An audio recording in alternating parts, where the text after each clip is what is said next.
এখন দেখবেন fresh drinking ওয়াটারের সৌজন্যে ঈদে বাড়ি ফেরার খবর।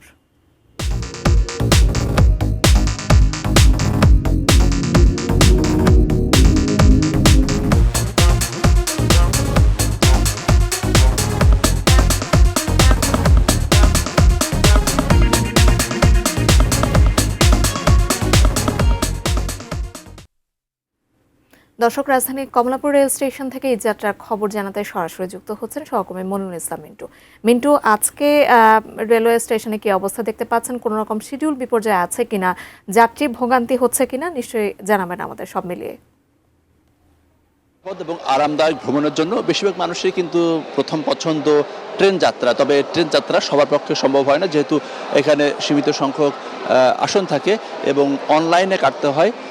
এবং এবারের ঈদযাত্রা যদি বলি, এখন পর্যন্ত কিন্তু ঈদযাত্রাটা অনেকটা নির্বিঘ্ন, কারণ যে ট্রেনগুলো সকাল থেকে ছেড়ে গেছে, শুধু চিলাহাটির উদ্দেশ্যে নীলসাগর যে এক্সপ্রেস সেটি 1.5 ঘন্টা বিলম্বে ছাড়ে। এছাড়া কিন্তু অন্যান্য যে ট্রেনগুলো সেটি কিন্তু মোটামুটিভাবে বলে যে নির্দিষ্ট সূচি অনুযায়ী ছাড়ছে।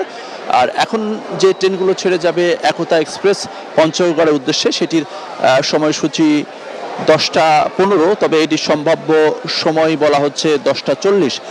এছাড়া কিশোরগঞ্জ এক্সপ্রেস সেটি 10:30টায় ছাড়ার কথা, এটির এখনও সম্ভাব্য যে সময় সেটি জানানো হয়নি। পরবর্তীতে জয়ন্তিকা এক্সপ্রেস যেটি সিলেটের উদ্দেশ্যে 11:15, নকশিকাতা এক্সপ্রেস খুলনার উদ্দেশ্যে ছেড়ে যাবে 11:20। অগ্নিবীণা এক্সপ্রেস তারাকান্দির উদ্দেশ্যে 11:30, রাজশাহী কমিউটার চাঁপাইনবাবগঞ্জের উদ্দেশ্যে সেটি 12:15। এইগুলোর অবশ্য এখনও যে সম্ভাব্য যে সময় সেটি জানানো হয়নি।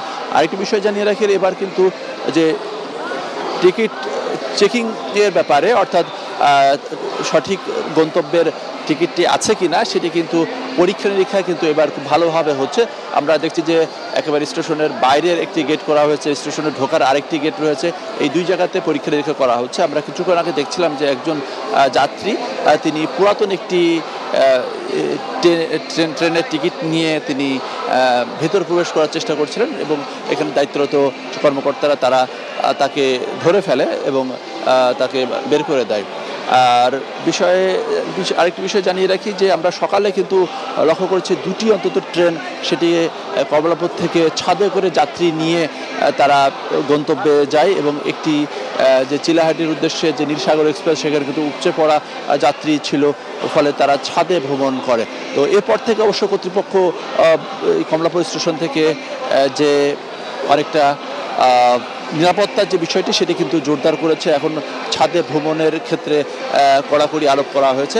এছাড়া আজকে যদি এখন পর্যন্ত বলি, সকাল 9টা পর্যন্ত আমাদের কাছে যে তথ্য, সেই তথ্য অনুযায়ী ভোর থেকে 18টি ট্রেন ছেড়ে গেছে এবং সারাদিনে 62টি ট্রেন ছেড়ে যাবে। তবে ট্রেনের যে বড় ধরনের কোনো শিডিউল বিপর্যয় নেই, মোটামুটিভাবে নির্দিষ্ট গন্তব্যে সময়ের সূচি বা আধা ঘন্টা 1.5 ঘন্টা বিলম্বে বা একেবারে নির্দিষ্ট সময়ে ট্রেনগুলো ছেড়ে যাচ্ছে।